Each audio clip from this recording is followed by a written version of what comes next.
think we just wait 2, 3 more minutes. Oh.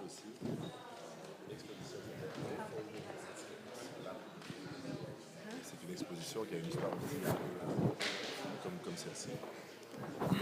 Mais c'est de l'art de quelle époque? C'est de l'art surtout des dernières 30 années.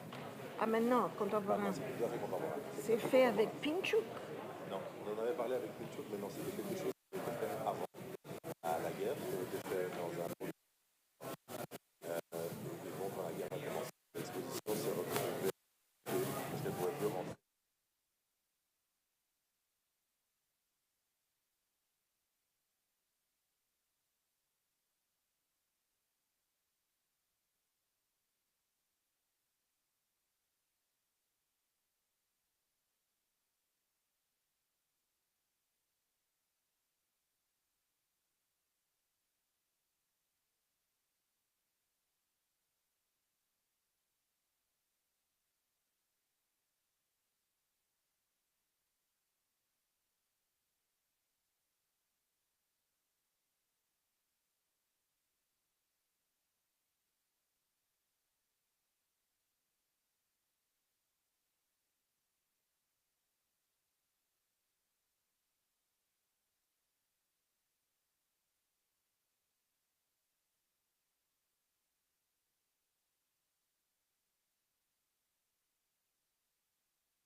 I need some sound.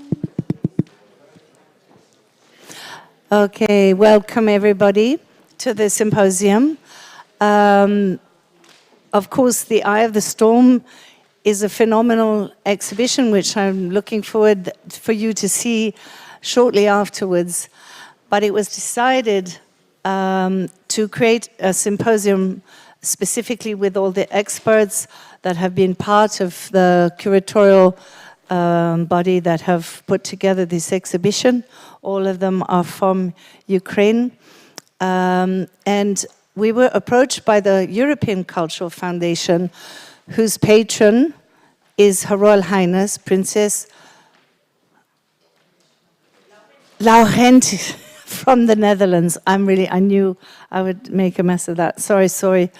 And together, Museums for Ukraine, the European Cultural Foundation and Thyssen-Bornemisza National Museum have also decided that this was a very opportune moment to create a call for a European cultural deal for Ukraine. And this is what the second panel will be about. But unfortunately, we have only a video from Her Royal Highness, and we will run that video, and then we will start the symposium right away because there are many speakers over the next 2 hours. Thank you very much.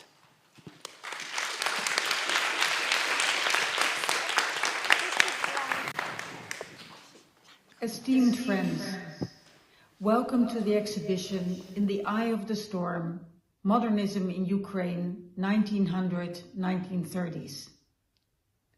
As President of the European Cultural Foundation, it gives me great pleasure to say a few words. We were founded in 1954 with the aim to foster Europe through arts and culture, to bring together people around shared values and shared aspirations, and to inspire a European sentiment to imagine a future together. Now, today's crisis reminds us that we cannot take this for granted. And today's crisis reminds us that we must stand together to fight for peace, for solidarity, for democracy. So the question is, what can artists do and what can culture do in times of crisis? Realizing it is only a drop in the ocean, but still. Artists can be drivers for change. They create spaces to rethink, to reflect, and to reimagine a future. They give hope in times of anxiety.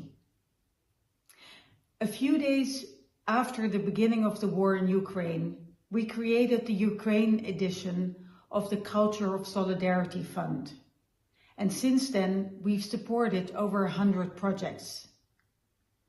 Let us remember that in times of crisis, artists need investing, they need support, and we need to remember that also in times of crisis, arts and culture have a place. We wish you a very good and inspiring exhibition, and please remember the words of Robert Schuman, one of our founders of the European Cultural Foundation. Now, he said, "World peace cannot be safeguarded without the making of creative efforts proportionate to the dangers which threaten it." It is from the 9th of May, 1950, in the Schuman Declaration. Let's remember that arts and culture need our support. Enjoy the exhibition.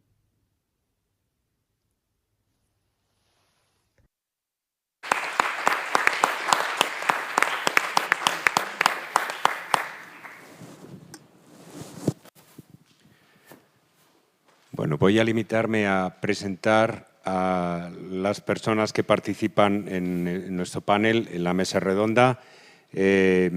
Actuará como moderador el comisario, investigador independiente y comisario de la exposición Konstantin Akinsha, que ha sido el autor del proyecto, como todos ustedes saben, que ha dado lugar a nuestra exposición. Katia Denisova, investigadora, doctoranda en el Cocteau Institute, ha actuado como comisaria y participará en el panel, así como la tercera comisaria de la exposición, Olena Kashuba-Bolbach, jefe del Departamento de Arte del siglo XIX y XX en el Museo Nacional de Arte de Ucrania. y con ellos, con los tres comisarios, estará también Irina Drobot, directora del Museo del Teatro, la Música y el Cine de Ucrania, que ha contribuido muy significativamente. Hay una maravillosa segunda sala en particular de la exposición que está llena de fantásticas piezas de su colección. Y finalmente Olena Honcharuk, jefe del Dovzhenko Center, que es una biblioteca, un centro de investigación sobre fotografía y cine en Kiev, y muy importante. Muchas gracias a todos y les dejo ya con ellos.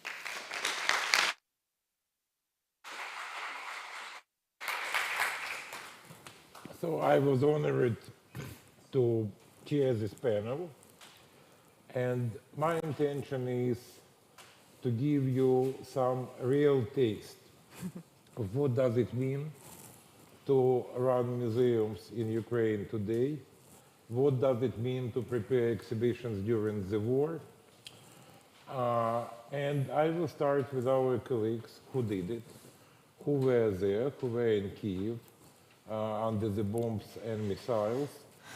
And I want to, even by myself, I have to have better understanding of the reality which they experienced. I think that we will start with Elena, who is our co-curator and who was doing an unbelievable job in the museum. She was working with us also on the book which was published by Thames and Hudson. That was in horrible private situation, which I don't want to mention because she is a shy person, she don't want to go into the private stuff. I want to ask Elena how this preparation was going in the museum in this difficult and challenging time. Я хотів би спитати, мені цікаво було знати, яка реальність цієї праці, як можна сьогодні у ситуації війни готувати такі проекти, як це відбувалося, яка була роль різних гравців в музеї і як ви змогли це все зробити. So I will translate into English. Thank you. Спочатку хотіла привітати всіх в цій залі, хто виказав своє зацікавлення нашою виставкою і нашою роботою, і тим самим підтримує нас, нашу виставку і нашу країну. First of all, I want to say thank you for being here with us today and for expressing interest in the topic and in our exhibition, but more generally in Ukrainian art and culture. Thank you. Безумовно, ця виставка проходила в дуже важких, підготовка до цієї виставки проходила в дуже важких умовах. І це потребувало надзвичайного напруження сил всього колективу музею. Я хочу сказати, щоб ви зрозуміли, що багато робочого часу проходило в той момент, коли в місті не ходить транспорт, в місті немає світла, коли все припиняє роботу, все місто, під час повітряної тривоги. Elena wants to tell us a little bit more about how the whole team of the museum was involved in the preparations for the exhibition.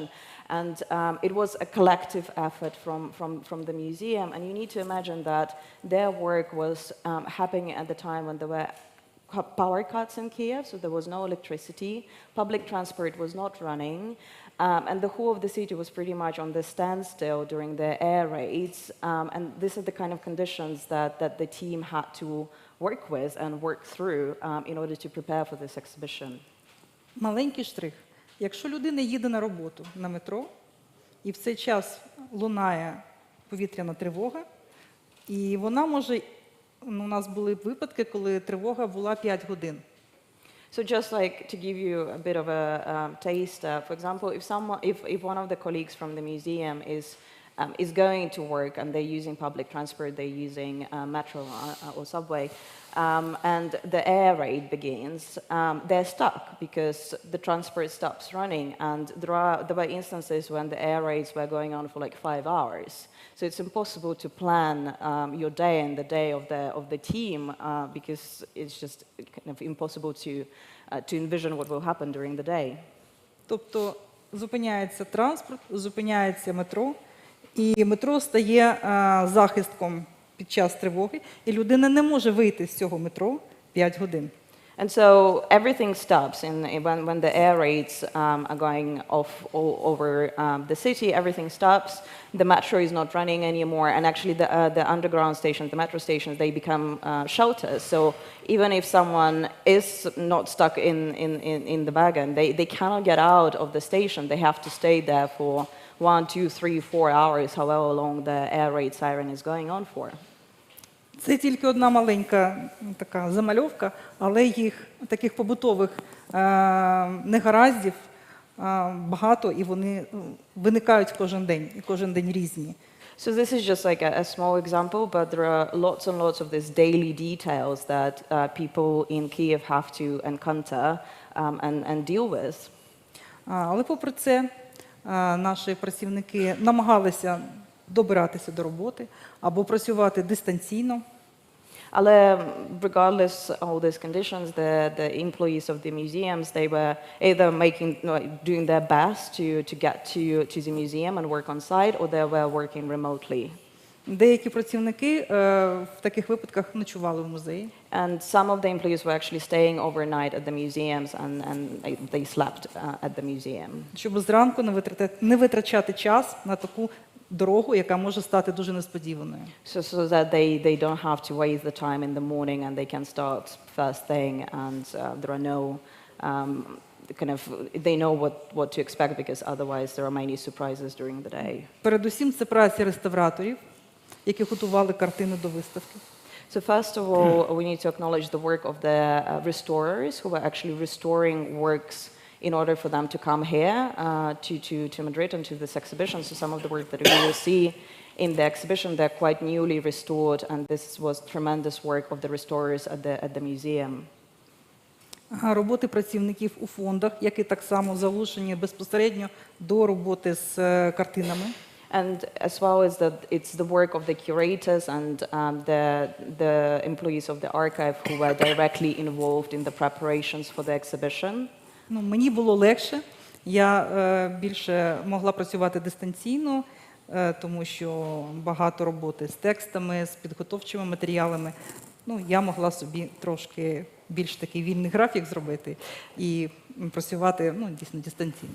It was a little bit easier for Lena because she mainly worked with the text and kind of the catalogue, and so she could be a bit more flexible and she could work remotely.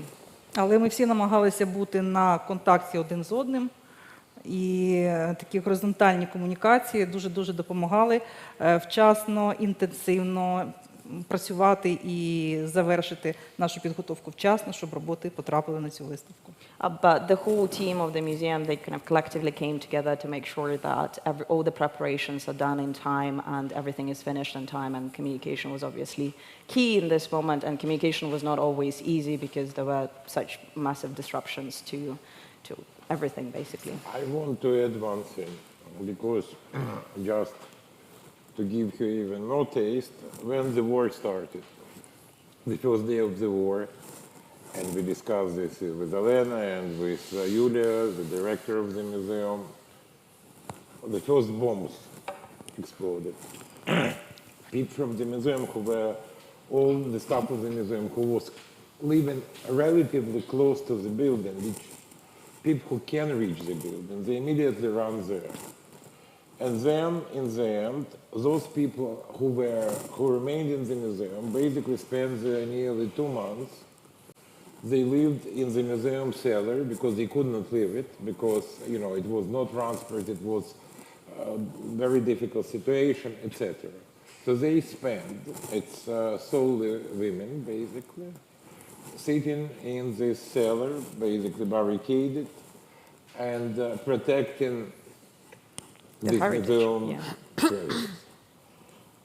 What they could do if Russians could arrive, I don't know how they could protect them, but they stayed there and were sitting there. So it's a really very difficult situation. It's absolutely abnormal. We are again coming to some kind of Second World War situation and stereotypes. Вибачайте, ще 5 хвилин.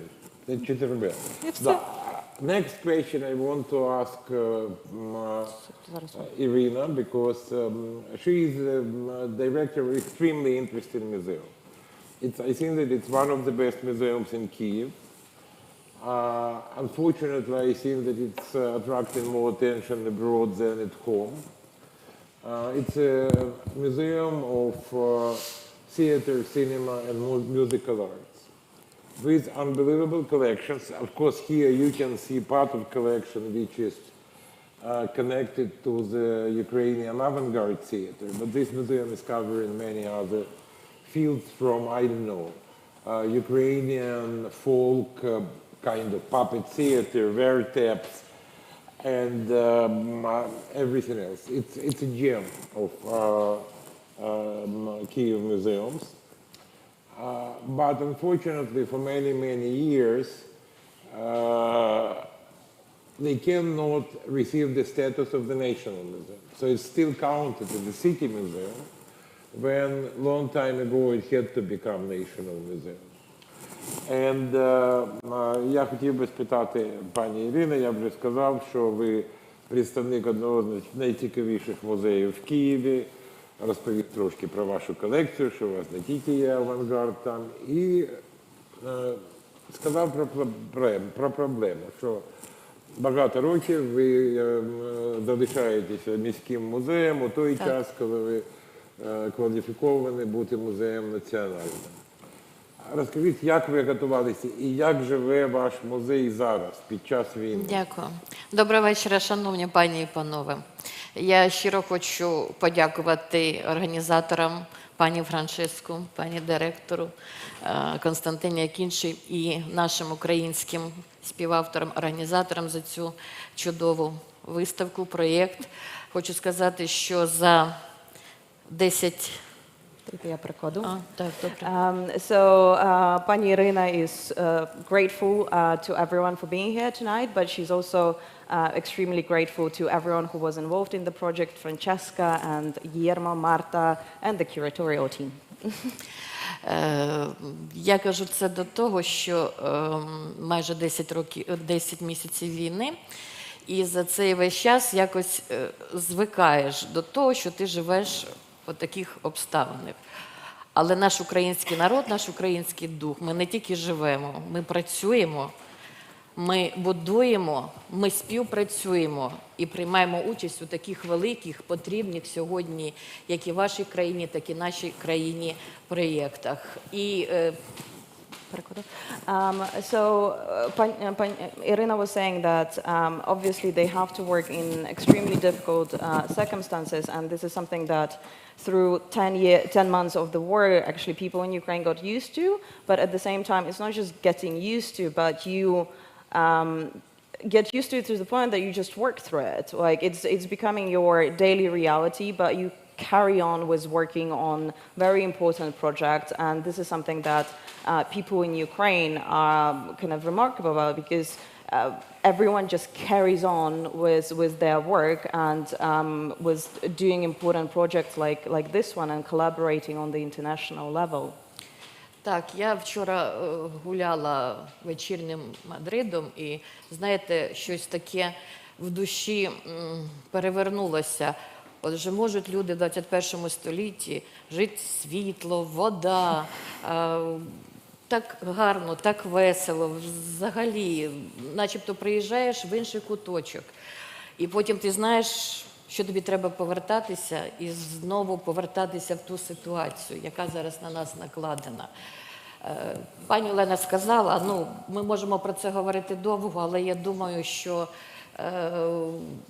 ці люди, тобто ми, українці, які це все переживаємо, ми стаємо сильнішими, відповідальнішими, і я впевнена, що наші музейники, які роблять героїчну справу, тому що ми всі на своєму фронті, ми зберігаємо культуру. Irina was walking around Madrid last night, and it was kind of surreal because it just felt like there is no war. Like everything was very jolly, and there were lights on everywhere, and the atmosphere was quite festive, and it felt as I say, like extremely surreal because the situation back home in Ukraine is completely different, but it makes Ukrainians stronger, it makes us more creative, it makes us more resilient, and museum workers, they're also fighting their own kind of battleground, so to say, so they're contributing to the war effort in their way, which is also extremely important. З першого дня війни наш музей працює, зберігаючи колекцію. Коли не було можливості, були взриви, були ракети, ми все одно, фондовики наші, зберігачі, їздили на роботу. Хто не міг доїхати, тому що транспорт майже не ходив. Якщо сказати, він ходив, то люди добиралися пішки для того, щоб зберегти те, що є дійсно національним надбанням нашої країни. And so the theater museum, it also continued to work from the first day of war, and all of the workers continue to get to the museum to ensure that the works that they have in their collection are preserved, they're protected, they're taken to safety as much as possible. And some of the employees, because as we mentioned before, the situation with public transport is sometimes quite difficult, but they would walk to work, and it kind of sometimes it's not a very short journey because Kyiv is quite a big city, but they were determined to come and to make sure that they are continuing doing their job and that they're there to protect the collection. Звістка про цей проєкт прийшла десь кінець травня, початок червня. Ну, я чесно скажу, що вагалися, тому що ми думали, що ми повинні зберігати це вдома. Це наше, українське. Але ми все-таки посиділи, поговорили, і, як казав наш перший директор, Петро Іванович Рулін, треба не тільки зберігати, поповнювати, але треба ще давати цьому все життя. Ну і питання постало, щоб тільки організувати цю поїздку, запакувати і доїхати. І ми знаємо, що коли це все відбувалося, то знову на Київ летіли ракети, які бомбили наші ТЕС, не було світла, не було води, ну, звісно, був хаос, і тому було складно. Але, як кажуть, слава Богу, предмети доїхали, сьогодні вони радують ваше око, як і наше.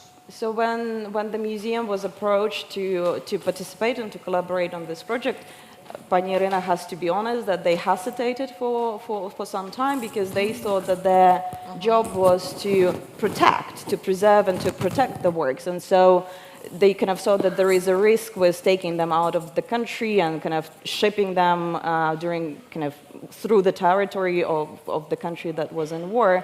But they discussed it with the team and they realized that yes, their job is to preserve and to protect, but their job is also to share and to bring these works to life. And it's only through showing works in exhibition and sharing them with wider audiences that they can actually make that happen. And so once they reached the decision, it was they completely signed up to it after that. Good.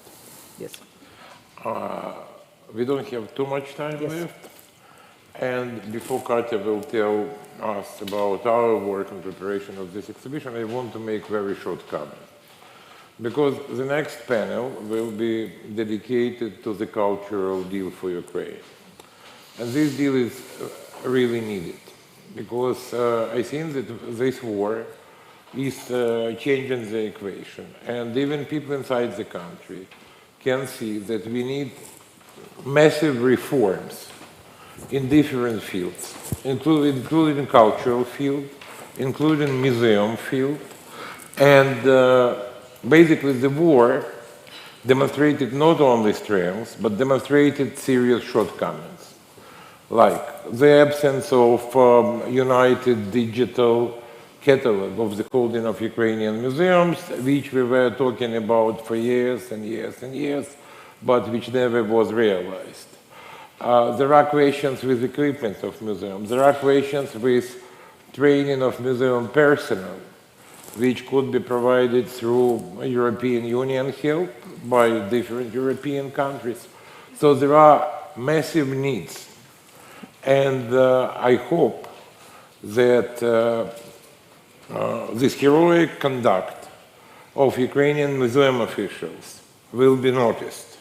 And I hope that Europeans will make steps and extend some help, share know-how which is absent, help to re-equip these museums and to push them in direction of the future which they deserve.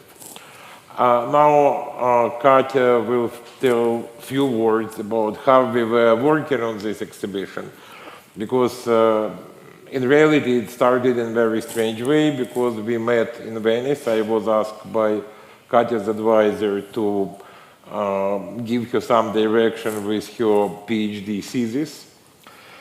And in the first days of the war, we met in Venice, and I immediately understood that I need Katya in this project, and she was absolutely irreplaceable. She proved to be not very only gifted young art historian, but very good organizer, which obviously was needed for us when we are in such short time. We're trying to realize this massive undertaking. You can understand, and Guillermo and Marta will tell you that people are not doing exhibitions of such size in 4 months. People, and Julian will tell you that Tempton Hudson usually is not publishing huge books in 3 months. So it was common effort of different institutions, companies, to do undoable, to basically to race with time. I am surprised, but we won this race. Usually we are losing them. So, please, Katya, tell. Thanks, Konstantin. I think you kind of answered the question, no? Yeah, no, as Konstantin is saying, it was an extremely short timeline, but also what made it a little bit more complicated is that we were working in parallel on the catalogue, which is a catalogue for the exhibition, but it's also a broader publication. It includes many more artists and many more features that are not, we didn't have the space to put on in the rooms. But, and then at the same time, we were also planning this show, which is kind of now works out to be a multi-venue show, multiple institutions are involved, lots and lots of individuals provided us assistance and support and just goodwill for us to make this project. But I think kind of it was very important for us from the start when we started discussing the show that we definitely, absolutely have to have works from Ukrainian museums. And that was because, on the one hand, that kind of meant that we will take works into kind of out of Ukraine and into safety, and B, we will share the diversity and richness that we have in our Ukrainian museums that are not particularly well known in the West, and will show the treasures that we have there.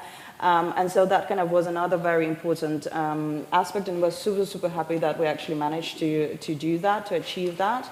And I think another very important thing for us was to show how interesting and dynamic this period was for Ukraine. Obviously, we have to, it's a very complicated context, and it's a very turbulent period in time, but we wanted to show that Ukraine had its own moment, it had its own culture, it had its own art, which was extremely, again, I'll use the word diverse, extremely diverse. There were all different cultures coming together, but it was something that was very uniquely Ukrainian, regardless of all the kind of links with the West and the East, and that's why we wanted to have quite a broad representation of artists and styles in the exhibition. And for those of you who haven't seen it already, when you have a chance, you will see that kind of the visual language of the exhibition, it changes as you go through the rooms, and there are multiple styles and multiple movements that are represented that are very different, but that's something that we were super keen to show, is that yes, there were radical art movements, there were less radical art movements, but they all coexisted, and the artists were working together at the same time. And in Ukraine, this is the most important aspect. They were working on the territory. Well, today in Ukraine, they were engaging with elements of Ukrainian folk art, of Ukrainian decorative art, with our local traditions, and that's what makes it distinctly Ukrainian, and something that we want to celebrate, to share with the international audience and to celebrate? I want to add only one word, because of course there are many discussions now.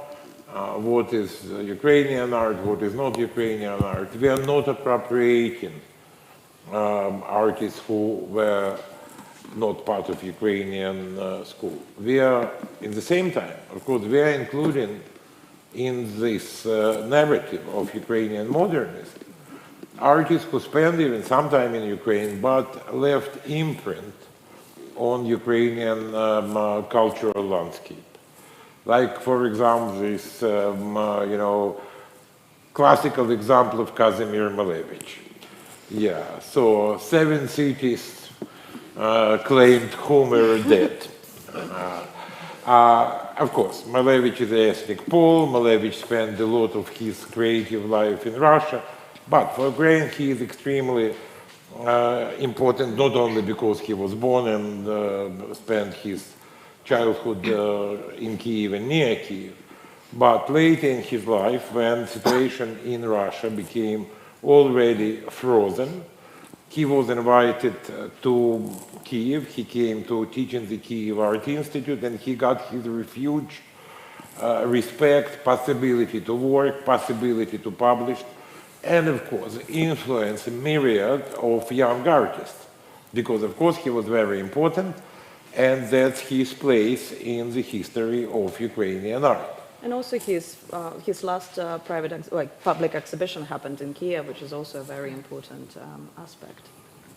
Sorry, Konstantin. Yes. Yeah. So that you will see the exhibition. You will make your own opinion on it. We tried. We did what we can. But now I want to talk not about visual art, not only about visual art, but about Ukrainian cinema. And those of you who will buy the catalogue, you will see that one chapter of this catalogue is dedicated to Ukrainian cinematic avant-garde. We hope that one of parts of this exhibition will be cultural program which will be focused on Ukrainian cinema of 1920s and 1930s. And we have probably one of the most functional cultural institutions in the country, which is called Dobzhenko Center, which was established to deal with cinematic legacy of Ukraine. And I think that Elena can tell you about this much better than I, but before she will start to speak, I think that we can see this short video, which will give you some taste or some, it's a really teaser.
First, I want to express my great respect to my Ukrainian colleagues for you good done in these hard circumstances. And National Art Museum as my first museum where I started museum career. and Museum of Theater and Cinema Art. There were two places which I was worrying a lot about. Thank you for your job and your devotion to profession. And I am also very happy to Museums for Ukraine, to Francesca and to Konstantin for making this boiling pot together, for getting us all together, because now it's really time, and it was time many years ago to speak about Ukrainian art avant-garde. Art of visual arts, I mean painting, drawing, typographics, and also cinema, they were very stick together in 20s. And they were like infecting each other with ideas. And cinema was the art which reflected this desire for technologies, for industrialization. It pushed and influenced everything that happened in 20s. It was a period of great enthusiasm and the feeling of new life coming. And our researchers say that the symbol of Ukrainian avant-garde, it was a tractor which entered the Ukrainian villages, like the train entered La Ciotat, and that was the beginning of world cinematography. So for Ukraine, cinematography starts with the coming of the tractor. And even in the propaganda text, it was written that the tractor will dig not only ground but minds of people. And looks like it really happened in 10 years. The minds were really stand from the legs to their head, and it ended tragically in the early 30s. But Ukraine had that 10 years of great energy, which was pushing art. And if we speak about cinematographic scene, it was much influenced, and it was based on painting, on writers, on theater. It was born from Les Courbas and his theater. And there was a unique organization, we call it WUFCU, All Ukrainian Photo Cinema Administration, which united different artists from different spheres. And they had 8 years of working out about 160 feature films. It does not concern animation, scientific or propaganda chronicles, but from that 160 films, 57% supposed to be lost. And our work of Dovzhenko Center as a film archive is continuing all the time, trying to find these movies, and we find them in Germany, in Argentina, in Japan. And today I was meeting with our colleagues from Filmoteca, and I asked them, probably we have also Spanish links, because Ukraine in 20s, 100 years ago, it has strong links with foreign institutions, cinema. It was a period of distribution, so it was Ukrainian Hollywood. And unfortunately, and which was happened also to the art we see now in the exposition, in 30s, especially 36, 38, the art was closed in the reserves. In some of them, it was ruined. I mean, Lviv, special reserve. But in National Art Museum, they preserved it. It was a period when the art was covered. And I got an honor to be a witness when in 2016 or 2015 this exhibition was first presented to public, and now the world can see it here in Madrid. And I feel these fluctuations behind this work, behind these pictures, and I'm very proud of the museum people who really preserve it. There is a story in our circles about the first director of museum, Bileshivsky. During First World War I, he stayed in Kiev, and it was winter. It was cold winter without electricity, warmness, water. Very similar to what happens today, but in 100 years. But there was no internet. And many people emigrated, and they left their houses with collections of art. And he took sledges, and he was walking through these houses and collected icons or pictures and brought them to the museum. And in this way, he saved many pieces of art. So it's a legend, but it's really an example for us, which holds us a lot. So I guess that in spring we can see the film program. We are starting to pick the best films to show art of cinematography, and lecture program what was happening because cinema managed to fix some process that it's impossible to put on painting. But have a great time in this exhibition, and thank you for your support.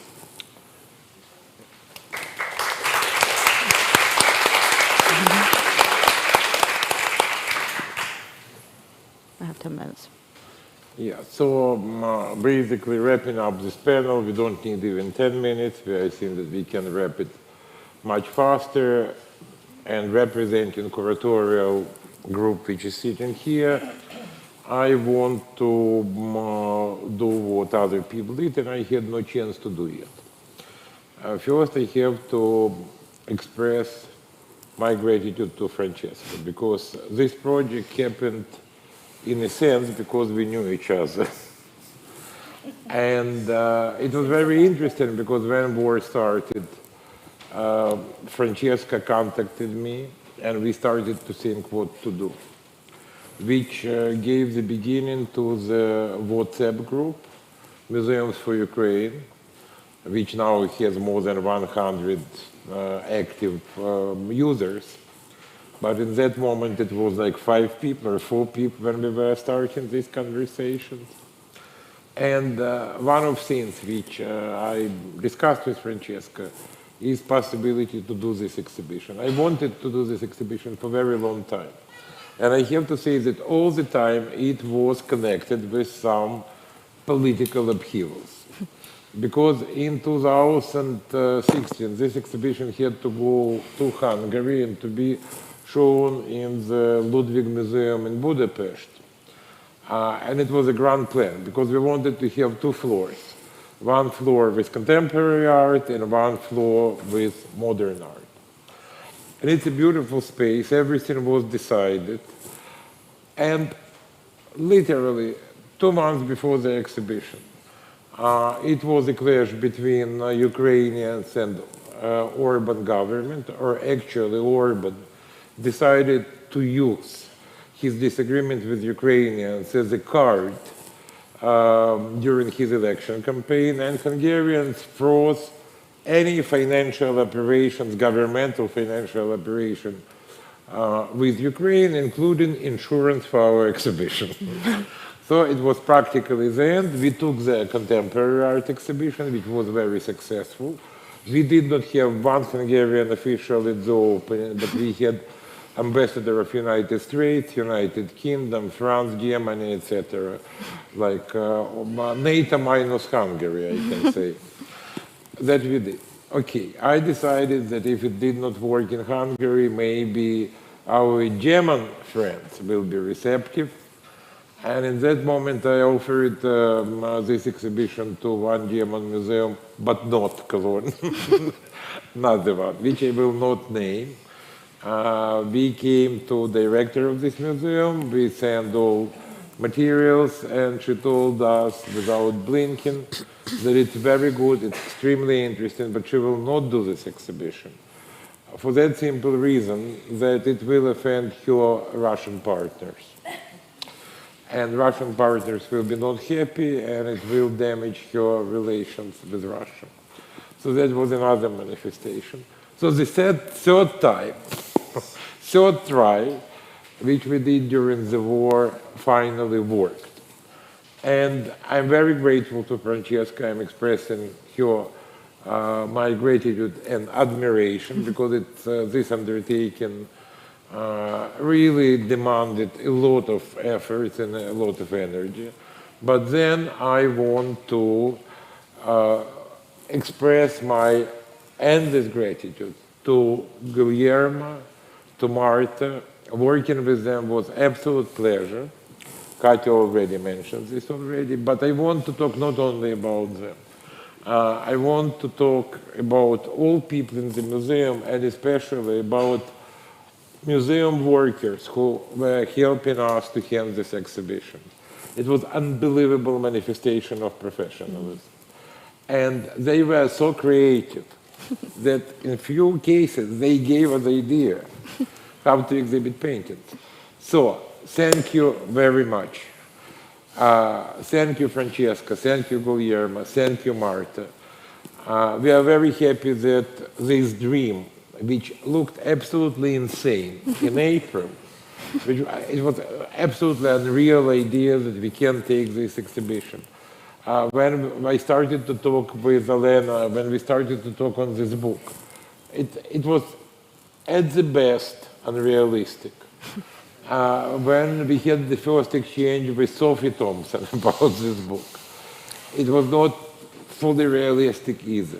But we did it, and I am grateful to everybody who took part in this complicated project. Thank you.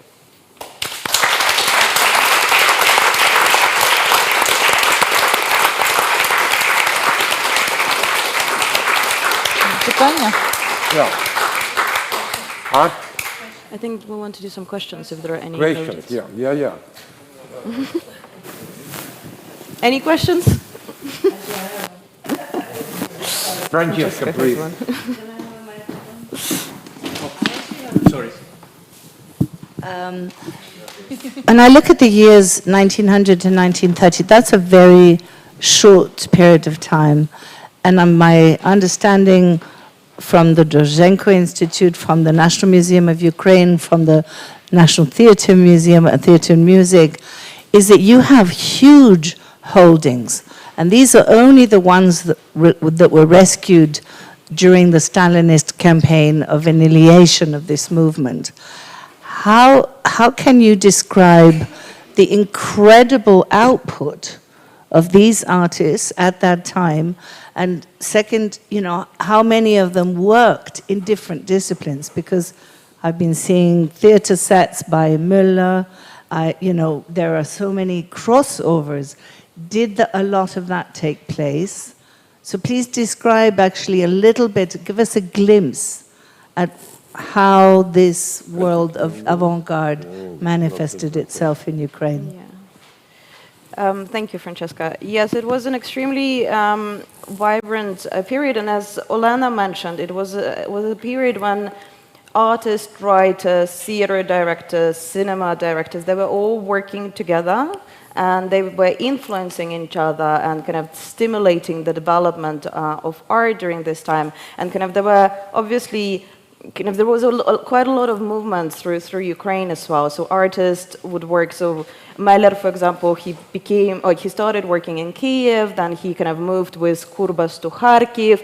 Many artists who were working in Kharkiv then went to Odessa to work at the Odessa Film Factory. So it was movement through the country, but they were also they were constantly in communication and kind of influencing each other, stimulating each other, but they were also exposed and they actively sought to see what was happening in the wider world. So they were extremely connected to what was happening in Western Europe in particular. And it's only in the 30s when kind of the curtain started to fall. But in the 20s, it was an extreme kind of period when artists and film directors and theater directors, they could travel to the West. They were reading Western journals and art magazines, and they were kind of very much exposed to what was happening, to all the developments, to all the radical developments and progressive art developments that were happening in the West, and they actively worked with that. They integrated it in their art practice. They worked with each other, and yes, as you're saying, kind of it is a fantastic kind of dynamic period, and it's only,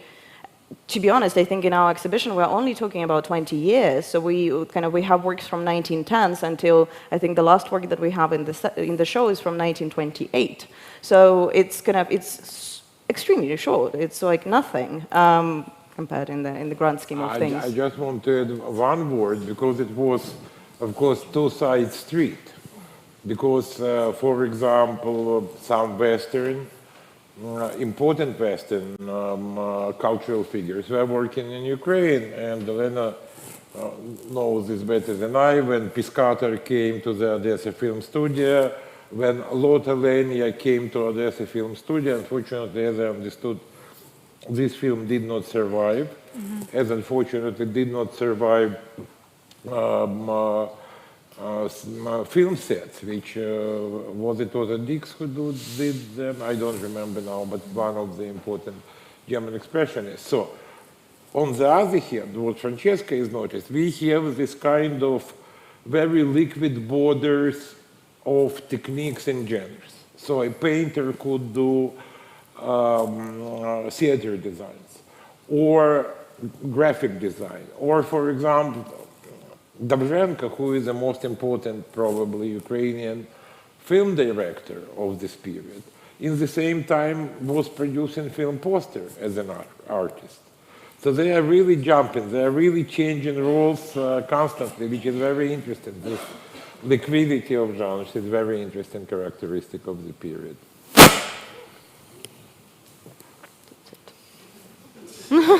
We're done. Okay, thank you.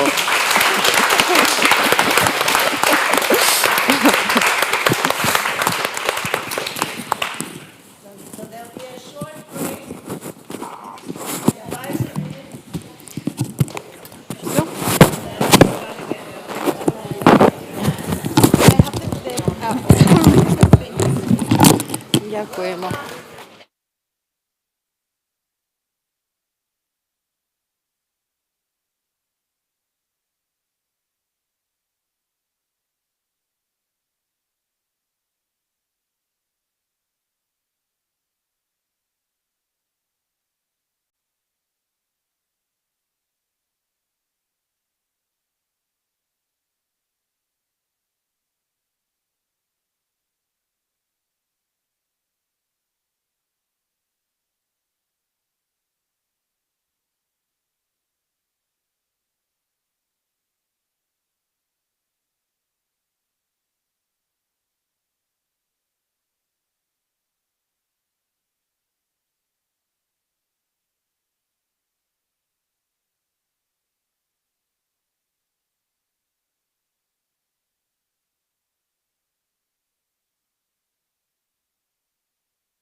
This is your glass. Okay, thank you.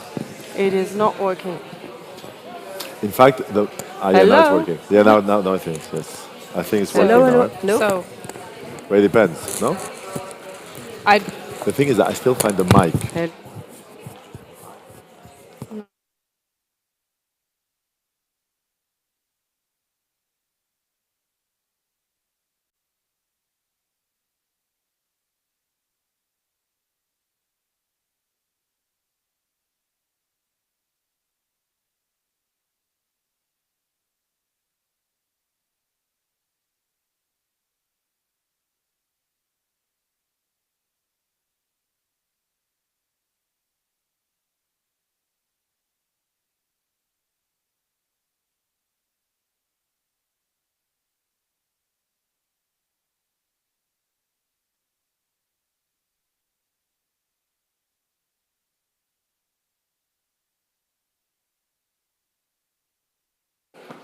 Yeah, but I don't think it's working. It's happening. Yet. It's not working. No? It's falling off? Hello? No. Yes, that would be great. If it's so that Ukraine can have that technology. Yeah. Should I take them off? Okay.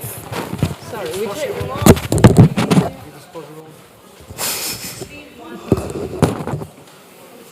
One, only one. No? Yeah. Here we go.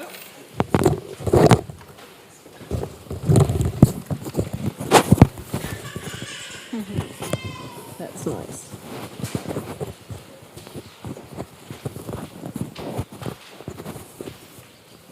Let's see. This also, should I take it off? Okay, also off? There's something not working. It will stop with the earrings, I won't go further. Oh. Yes? No.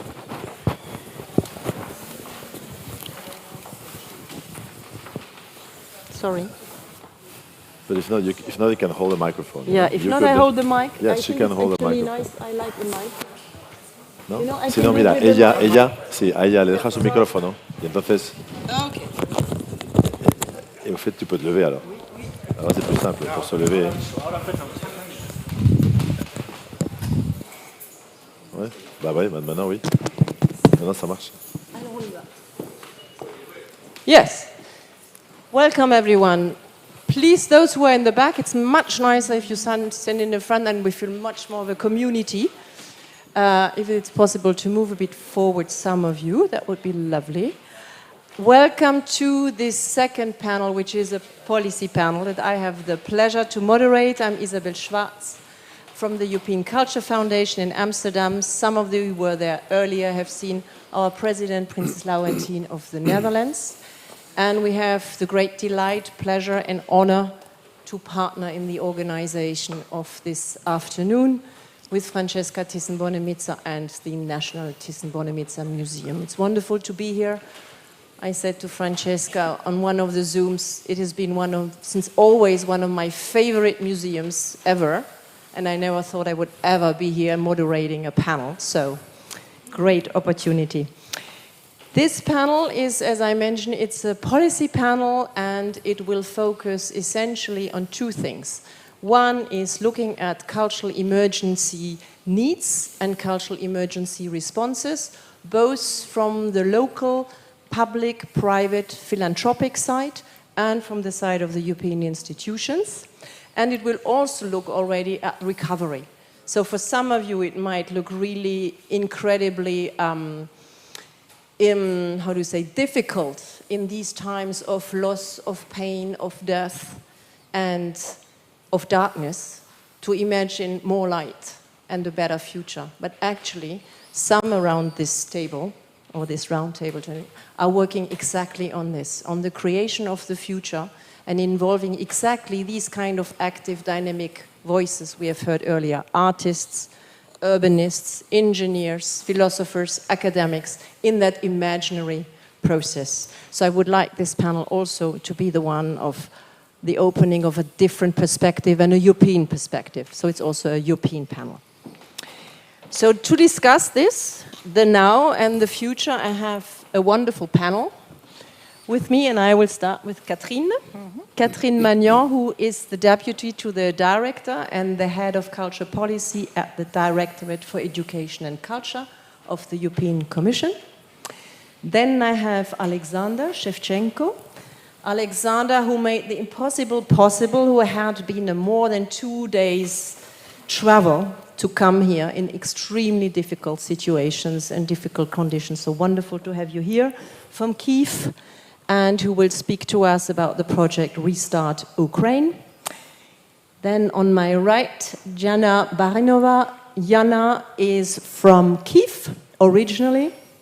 She has been advising the Ministry of Culture and Information Policy, first then moved on as Director of Culture at the department of the ministry, so the Director of Culture of Kyiv municipality, and in March left her country with her daughter and lives now in Vienna and works for the Erste Foundation. And then on my right, last not least, Diego Melado, who is former ambassador to Lima for the European Union, who is now head of strategic communications and public policy at the EU's, officially it's called European External Action Service. It's basically the Foreign Affairs Office and Security Office of the European Union. And I would like to start with something on the screen that is a video, because someone who was also invited today but couldn't make it, unfortunately, but recorded a message for us today, but also for the broader cultural community in Ukraine, but also in Europe by and large. And this is Pina Picerno, who is the Vice President of the European Parliament. If you could please show the video.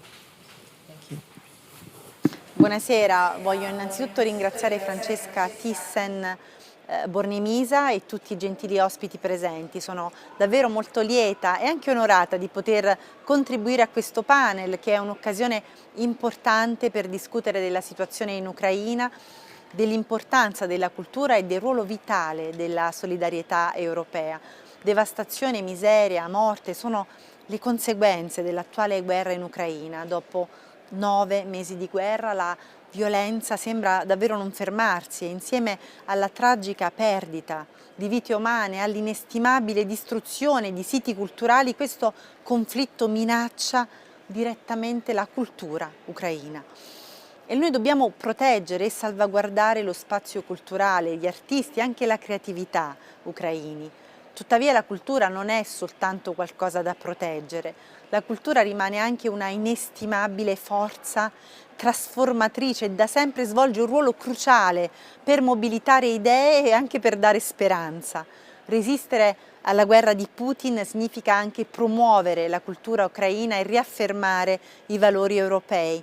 La cultura è un potentissimo strumento per contrastare la brutalità di questo conflitto, un motore di cambiamento che può contribuire a raggiungere la pace grazie all'attivismo di artisti, di figure culturali, di professionisti, di creativi e di organizzazioni. Allora, in pieno spirito di solidarietà europea, l'Unione Europea sostiene fermamente la protezione del patrimonio culturale ucraino.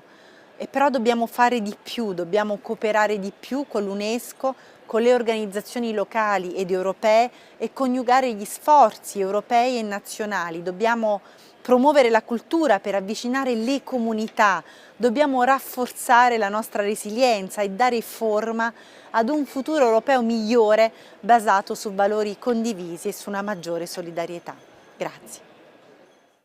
Buonasera, voglio innanzitutto ringraziare Francesca Thyssen-Bornemisza e tutti i gentili ospiti presenti. Sono davvero molto lieta. I think this message of Pina Picerno sets already very well the frame of this panel debate, because it illuminates the need to safeguard and protect cultural spaces. And when I speak about cultural spaces, I include media, artists and cultural heritage, and the creativity that is there on the ground in Ukraine, still surviving, resisting, and using culture as also as a force of resistance. And it also is exemplary in the way that it's a message to us, that it says there's a lot already happening, a lot of solidarity in action, but we need more. And what this is about is, what is this more? And what could a European cultural deal for Ukraine encompass politically, programmatically, and funding-wise? So I'd like to start with Catherine Magnan.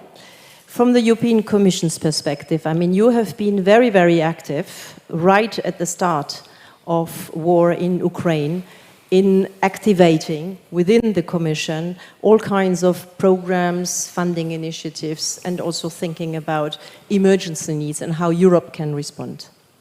It's your floor. Merci Isabelle, thank you, and good afternoon everyone.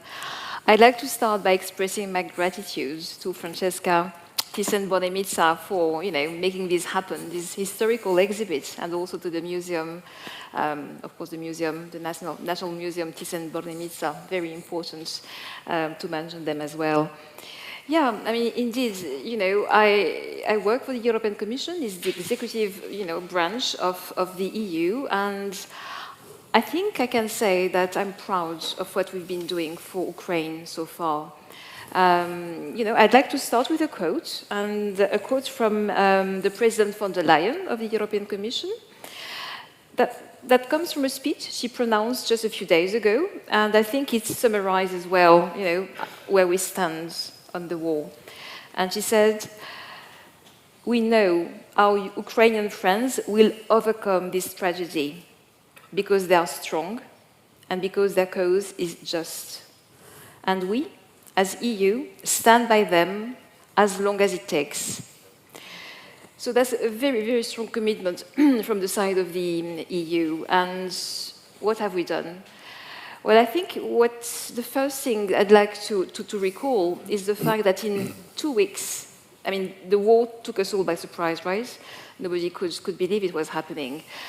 It started on the 24th of February, and on the 4th of March already, the 27 countries of the EU had agreed to give a temporary protection status to all Ukrainian refugees coming to whatever of those 27 countries. What does this mean? It gave Ukrainian refugees the right to stay in the EU for 1 year, the right to work, the right to access education, the right to access medical assistance and welfare. That was, in place in 2 weeks. And I witnessed that personally because I happened to speak Russian a little bit. So I offered, my services just to translate. And I could see with my eyes, I went to this faraway, commune called Molenbeek in Brussels, which is not a very affluent one. And it was amazing. Indeed, in one meeting, this Ukrainian person who was from Odessa, by the way, got a medical appointment, got his, everything in order, and started receiving financial assistance. So I think it's important to remind that. It's also important to remind that Ukraine was offered the status of a candidate country to the EU, so that's a super clear political signal. And then, of course, comes the assistance, right? I mean, this is a country at war and a country which needs everything. So, in terms of emergency assistance, it's 74,000 tons of in-kind equipment, so concrete stuff, which has been brought and sent to Ukraine so far. So 74,000 tons. In terms of funding, money, it's 20 billion euros altogether since the beginning of the war, macro-financial assistance, support to the budgets, equipment, rehabilitation of schools when that is possible, etc. So I think, coming back to where I started, I think I'm proud of what we've been doing so far, and we've got to continue. So now the topic today is culture. So what are we doing for culture? So here again, a mix of emergency and short-term assistance for the time being. In terms of emergency assistance, we granted 2 million euros to a foundation called ALIF. so that they could,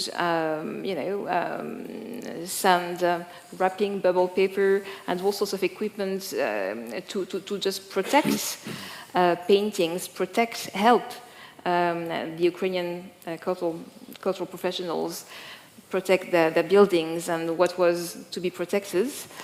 And then now we are also putting in place something which is a bit more sustainable and which aims at really helping Ukrainian artists and cultural professionals. So we have a funding program called Creative Europe, and we've opened it to Ukrainian professionals. We have agreed that, through this scheme, our book printing scheme, normally, we always accompany it with translation, but it's okay for, Ukraine. They can print books in Ukrainian without translation in European languages because that's very important to the refugees war in Europe. We, as part of Creative Europe, we also launched in October a mobility scheme to allow artists to travel, right? I mean, to do a period of creation in another country or residency, and that's also open to Ukrainian artists. And for them, we put in place a special mechanism of online mobility when they cannot physically travel. We know how difficult it is. So just those are a few examples. We recently launched a call, a 5 million euro call, to identify organizations who could help us redistribute small grants to artists and cultural professionals on the ground. So that's what's happening at the moment. Thank you. Thank you, Catherine. Now I would like to ask you, Diego. I mean, you are in charge of the EU's public policy and the cultural dimension within public policy, and culture is often referred to as the software and the soft power of Europe. And now, of course, culture can also be a weapon.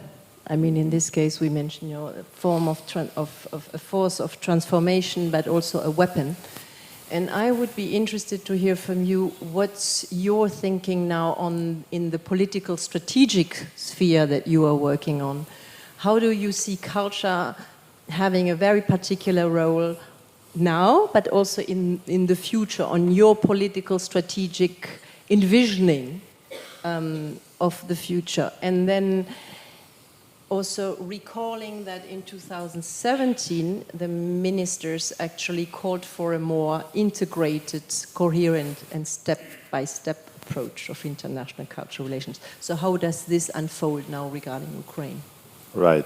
Thank you very much. And let me start also by thanking Francesca Thyssen-Bornemisza, the foundation, also, of course, Konstantin Deniza, all those who have made this exhibition possible. I mean, this is an amazing achievement, and it's great that we can also support it by our presence with my colleague Catherine from the European institutions. And indeed, I mean, Catherine was exposing what we have been doing concretely, but yeah, from a more political angle and point of view, I think that we have to remember where we are and why this is happening. Why this incredible story about this exhibition, as Konstantin was explaining. Also, I was reading about how the truck, how to go through the war zone and cross in the Polish area, how you, Alexander, took you 2 days to come, and why? Why is this happening? It's because we are at war. Because Europe, there is war in Europe. And we cannot forget that. I mean, this is not an anecdote in this situation. This is not like the background. It is not the background. It is the essence. The essence is that today there is again war in Europe. And this is how the world is seeing us, by the way, because my job is also to deal with the projection of Europe outside of our borders, and the world is seeing us in that way, as again the Europeans in the middle of a war. And I think it's very important to see that in this war, actually, culture is also a weapon, as you were saying. Culture is also a victim, and culture is a target, is an objective. And this is why, from the European Union, we consider that this is our fight as well. This is why we are displaying this enormous amount of solidarity. It is not just solidarity, we are defending our interests. The interests of Ukraine are the interests of the European Union. This is the reality, this is how close we are now. And your culture is our culture as well. And we need to make sure that this is one of the aspects of this common fight. So it's very important that culture is at the center, and that's why I believe also that this idea of a cultural deal is so important. But even more than that, because what we have today also is a more revisionist world. It's not just the invasion and the attack, the brutal attack against Ukraine, which is here at stake. There's more than that. This is a new way of looking at international relations, a new way of looking at how we interact as people from different countries, from different cultures, from different political systems, from different economic systems. All this is happening right now, coming from China, coming from Russia, coming from other parts of the world. And we see that in every international meeting, whether it is the G20, the G7, now the COP27 on climate change, on anything is now governed by this new approach. And very often, those who want a revisionist approach to international relations, they use culture. If you look at whatever comes now from China, from Russia in particular, culture is very present. It is also seen as a cultural fight, as culture wars. This is how they label it. And this is what you see in their propaganda. And this is also in the case of Ukraine, where specifically they target Ukrainian culture, because there is a specific angle in this war, in this invasion, which is the complete destruction of Ukrainian culture by the Russian state. So this is quite specific. But it is present everywhere. So we need to make sure that culture is part of our international relations. That's why we put it so centrally in international relations. And for the European Union, we think that we have an asset that regarding culture, us, the Europeans, with also our American friends, with our allies, we have an asset that we can use because we have a very strong cultural projection, but we can also offer the world a new approach, a more dimension of co-creation, of working together in defining the type of cultural relations that we want, that should govern international relations. We are much more open. We can accept dialogue. We can accept criticism. I mean, I've been discussing with some of you about, the questioning of the European colonial past. We accept that. We accept it completely. We're open to that. And this is not the case today. When you look at what's happening, the cultural redefinition of Russia, there is absolutely no space for criticism, no space for an alternative view. And even worse if you look at China and others. So I want to be very specific, very concrete, because there's a very strong geopolitical dimension. And we cannot forget it. And for the young people, we have very young people here, I'm very happy to see that you're joining us. You should think about that, because this is the future. And this is going to be our new future, I mean, we've been lucky, many of us, we've had the last 30 years of a very peaceful international relations and environment where, in fact, the world was flat, or we thought. It was the end of history. It was great, because everybody wanted to be like us and to share our cultural development. Well, apparently it's not the case. And this is how the future will be defined. We have an asset, we have to use it. What we see in Ukraine now is very important. Let's put culture at the center of this common fight. The fight of Ukraine is ours. Ukraine will win. I mean, if you're Ukrainian in this room, you're on the winning side, and this is great, because this is exactly what we want. And at the same time, let's make sure that culture will be part of our international relations. So indeed, this idea of a cultural deal is quite interesting, and we should definitely continue discussing about that. Thank you.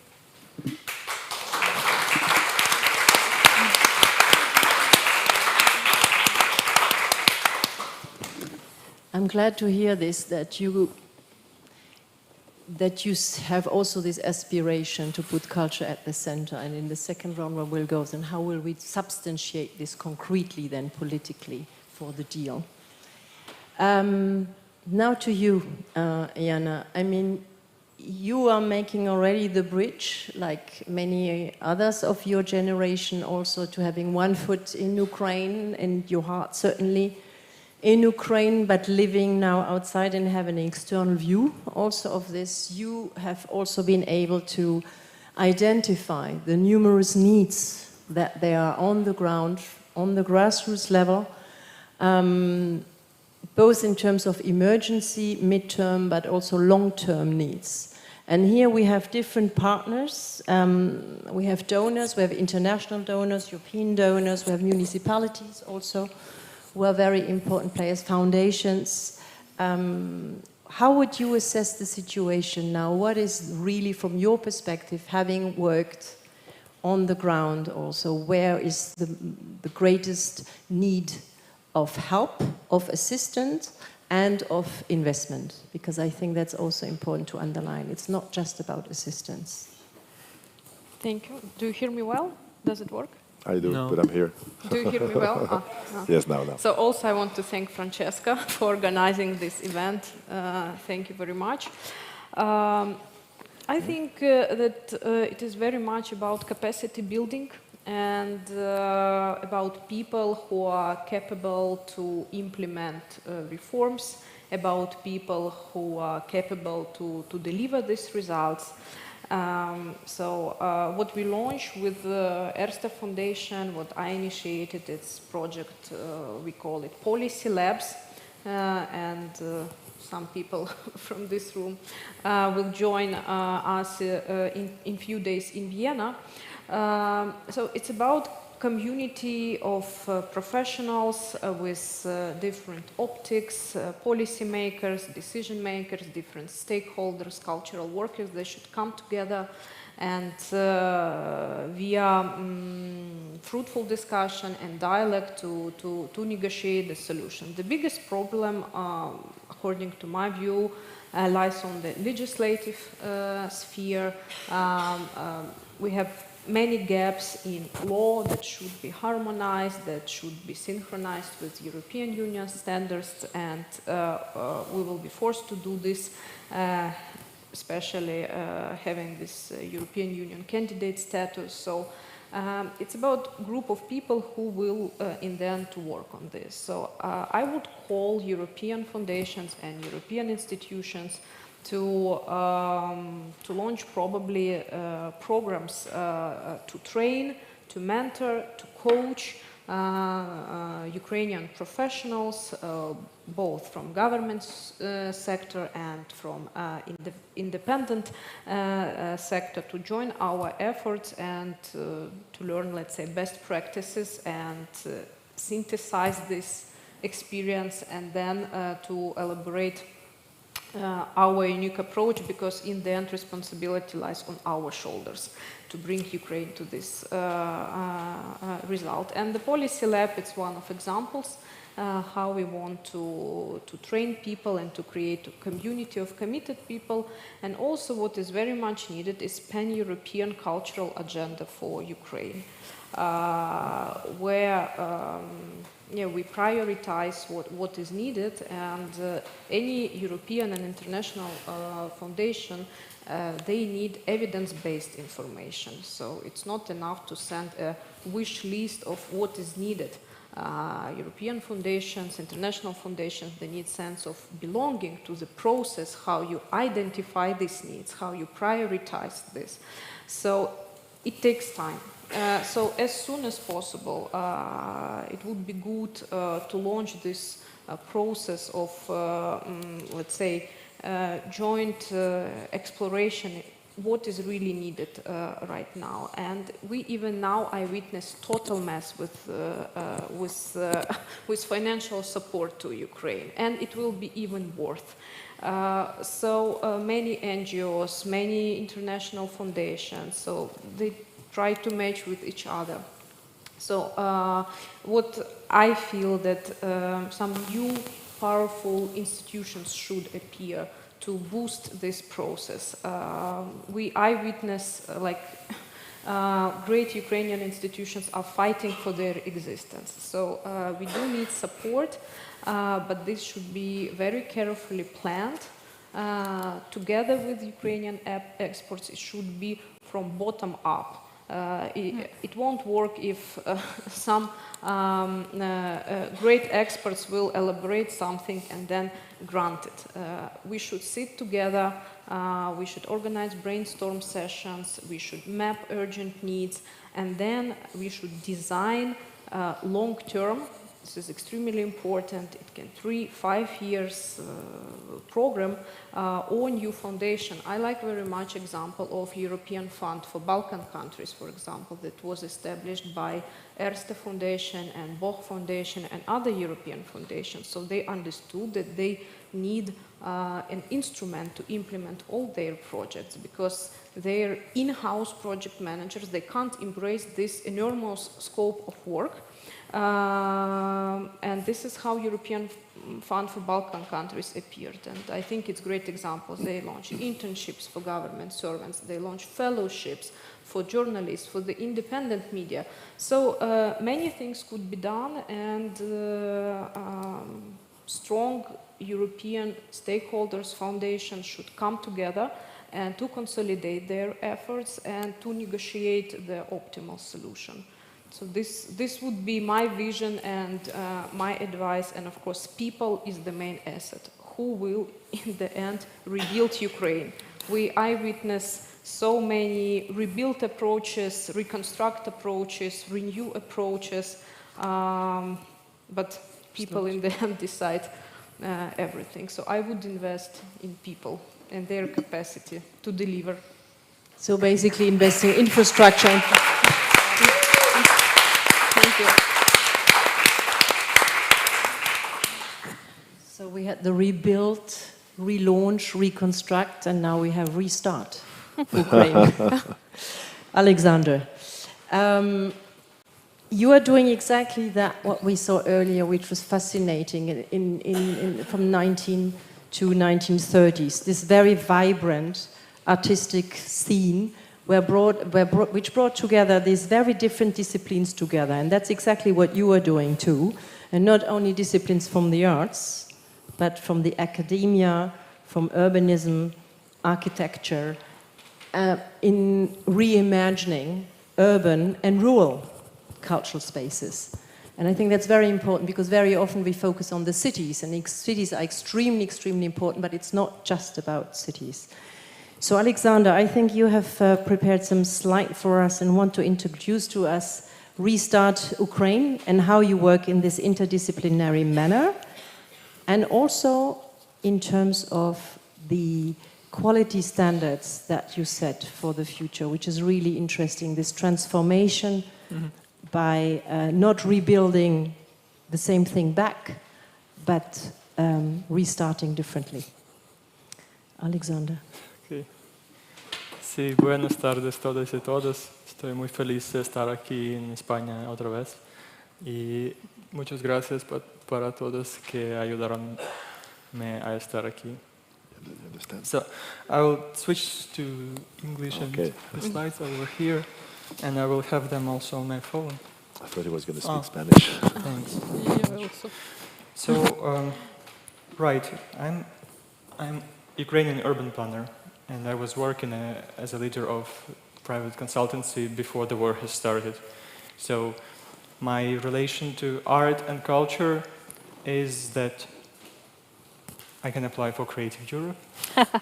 So it's in the same family of creative industries, but the approach we take is slightly different from what we were hearing in the first panel, which is another world which I admire a lot, but we do not often intersect. However, this story took another loop, and what we see now, this war is not only a war against the cities and the infrastructure. This war is against Ukrainian culture, and this was mentioned by many people in this panel. This is the essence of why things happen as they happen today.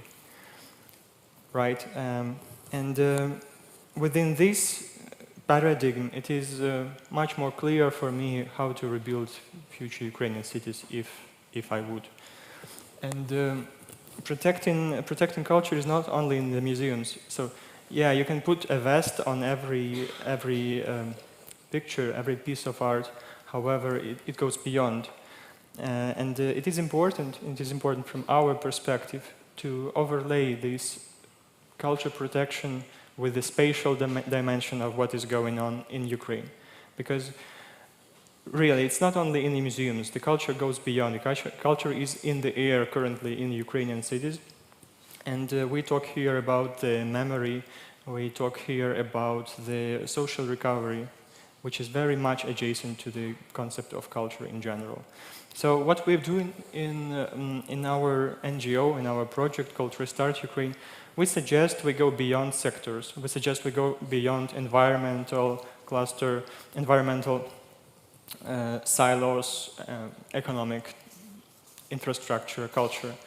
It's all united together in the spatial component of the city. So we suggest these 9 clusters going step by step in a certain approach to the recovery. And as it was said, that we need an evidence-based approach where we do not invent from air, but we use the previous experience, the previous expertise of other countries. But we localize that best practices to our context.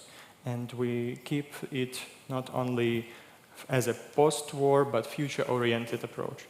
So this is the typology, the methodology which we work in. And I would like to stop on the next slide a little bit more, because there is a clear waterline in current recovery in Ukraine.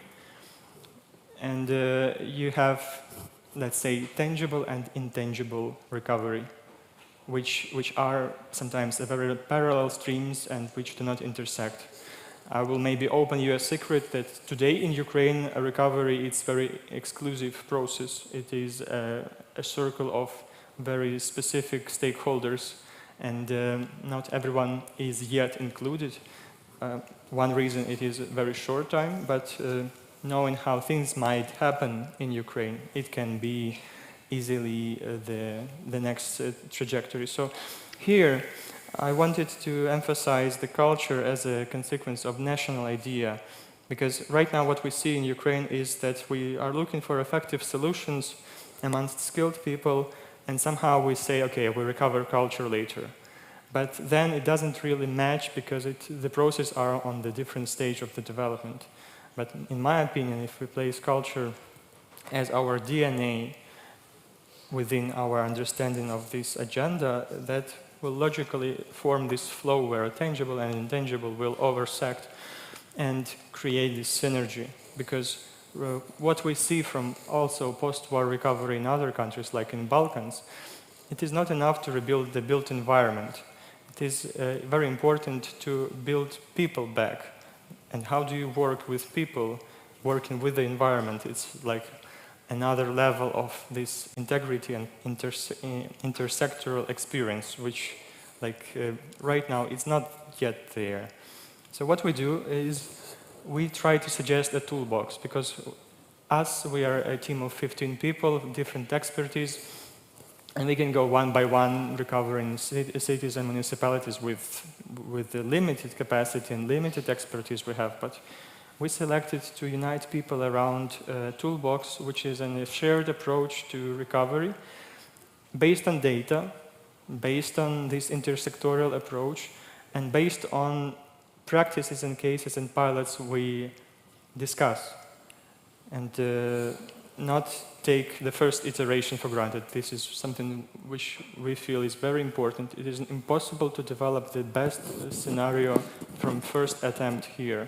So we need to have places for innovation, places for iterations, and then multiply them around Ukraine. So I will try to be as specific as possible on our pilot case, which is Chernihiv, which is a city in the north of Ukraine, which was liberated in April. It was surrounded and then it was liberated. So how do we take culture spatially? So we took a very easy exercise mapping those points of cultural heritage and significance and memory of those people around the city. And we need to make sure those places are not rebuilt with shopping malls, and other places, which totally disconnect us today from the reality for the future generations. So when we say spatially, that means that on the next map, which is integrated, where you have infrastructure, economy, parks, and everything, it is part of spatial dimension. It is not a picture in the museum. It is present and it is real. So here I also wanted to give you an example of destroyed library in Chernihiv. And the discussion which is going on right now, the ceiling of the discussion is like who will take the responsibility to recover this library. However, in my opinion, as an urban planner, if we look at least like 100 meters around this place, we can see much more synergies than only a library and books inside and the interior and other recovery. So my personal belief is that this approach is possible. Not everyone is interested in that, of course, because it makes things complicated, it makes things longer. However, I definitely see if we live now in a radically different times and we don't know what will happen in the future. I would take the risk, and I actually took already the risk to switch to this, I don't know, work of the lifetime perhaps, to create cities of Ukraine for future, like at least a little bit better than they used to be, and that's what we talk about, building back better. And the last but not least, if we talk practically about what is it about, so yes, there is microfinance and support, there is a fast response and humanitarian response from various organizations, but it's very important to shift from this fast response to a strategic thinking. And this shift, like the very moment of this shift, is very painful and for many stakeholders, because you need to stop doing things in the way you did it yesterday and start doing them on the new day in the other way, and start listening other stakeholders and other NGOs and invite business to the discussion, because not all the money will come from the European Commission and the confiscated funds. It should be private investment. So my point here is that mobile and effective and cross-sectorial initiatives as ours, not only ours, but there is plenty of such in Ukraine, they need to survive. That's the key. They need to live over this winter. This is essential, because people are the capacity, and people change their jobs very quickly. You don't believe how quick urban planner can shift to IT. Weeks. And this capacity in Ukraine was really limited, and right now, in case we want them to do something in the future, we need them support now. And right now I'm here, and there is electricity, heating, and water. However, last week was not the same case for us, and working in such conditions, it's also a bit complicated. So I will stress 3 points, like wind infrastructure support. It's very basic, but it helps people work in day-to-day. Then institutional partnership. Unlike the previous years of second decade of this century, where the programming of donors was always very rectangular and square, there is need for a bit more flexibility, and so that you can adjust to the bottom-up needs. And the third one is global integration, and that's what's happening now, and I just believe that it should be multiplied several times, that Ukrainians are part of these kind of discussions. And yeah, I will stop here.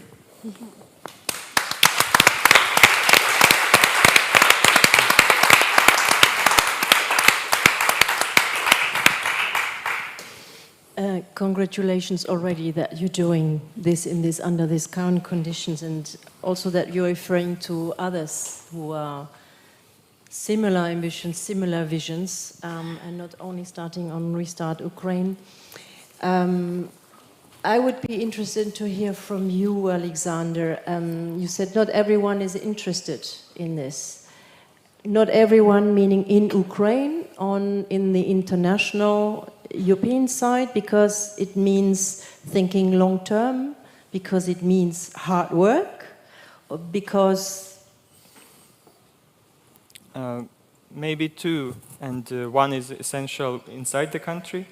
I would say there is a push, a lobby for quick steps and quick development, which in our understanding is something we need to think long and then build fast.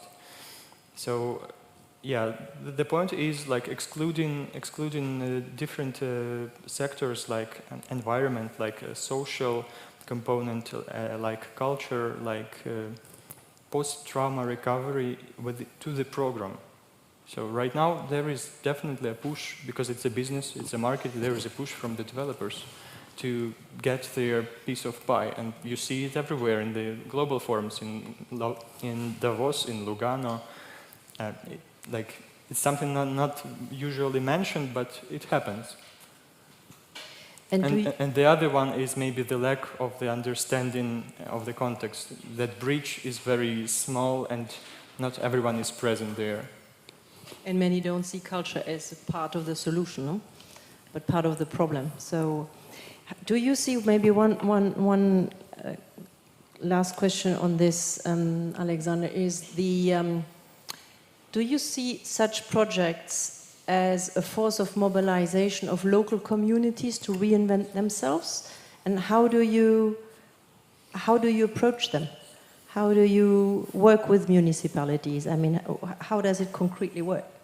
That is ironical, but municipalities here are much closer to kind of perfect picture in the future than bigger cities, because Ukraine has launched the decentralization reform.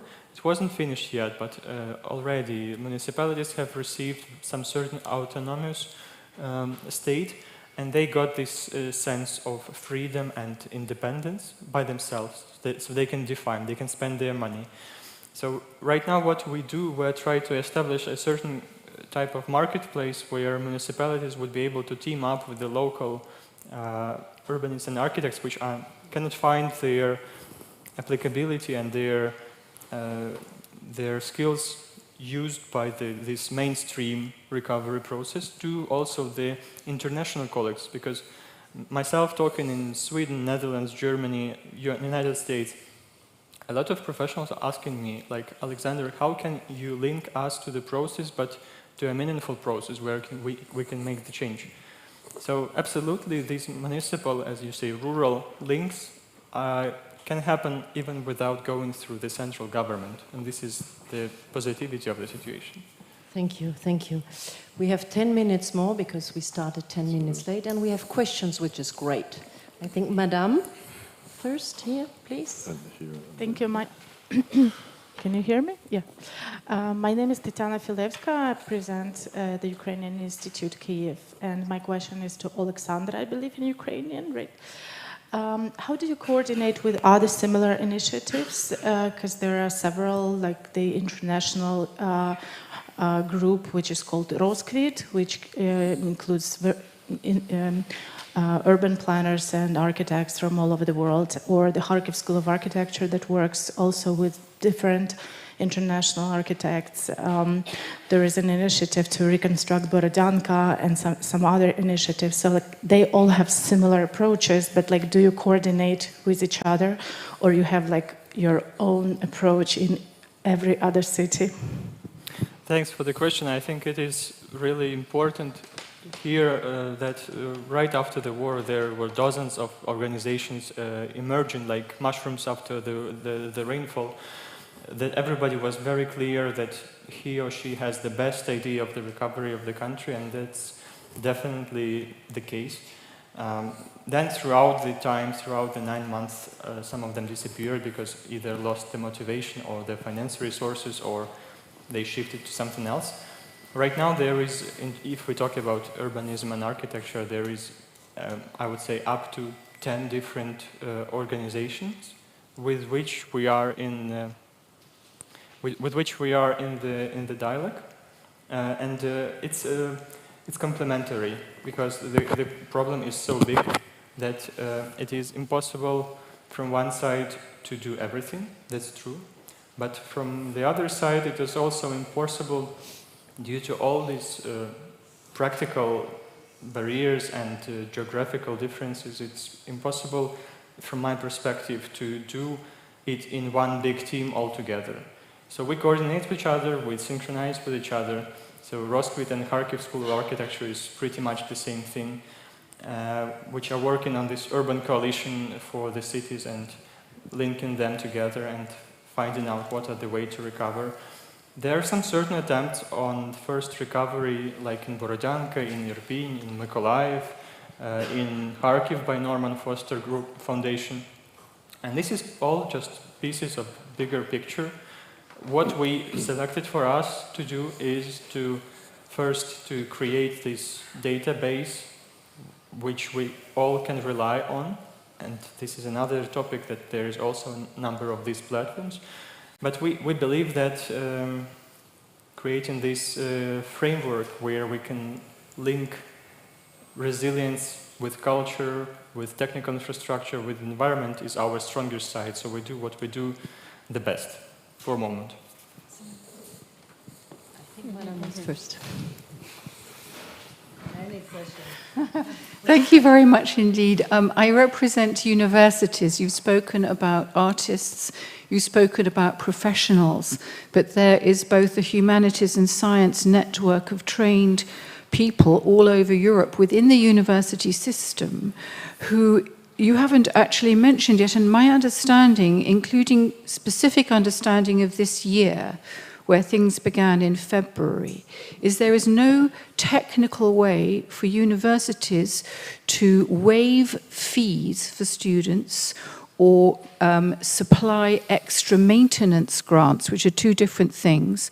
And it seems to me that bearing in mind the university networks that already exist, some form of integration, including pan-European integration, which took on board that they are there, the structures are there, the teaching is there, the young people are there, the welcome is there, but there is no technical way of avoiding their own administrative structures. The Marie Curie initiative I know about, a European initiative, but it is postdoctorate. So it seems to me there is a very urgent need for the top level of European cultural representatives to address the question of universities, without which you would not have had Katya Denisova and this exhibition, because she belonged to a university. Oh, someone magically did something to my microphone. But thank you very much, everybody. Please think not only of scholarships, but a pan-European way of addressing the question of fees and maintenance in already existing courses.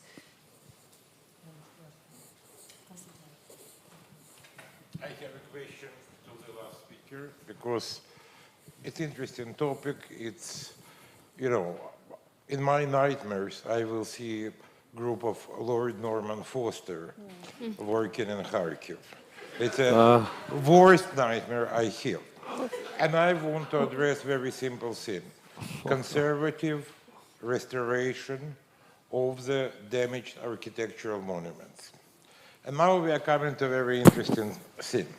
We are talking about building and the essence. You showed us so-called building of Tarnovsky Museum in Chernihiv, naming its library.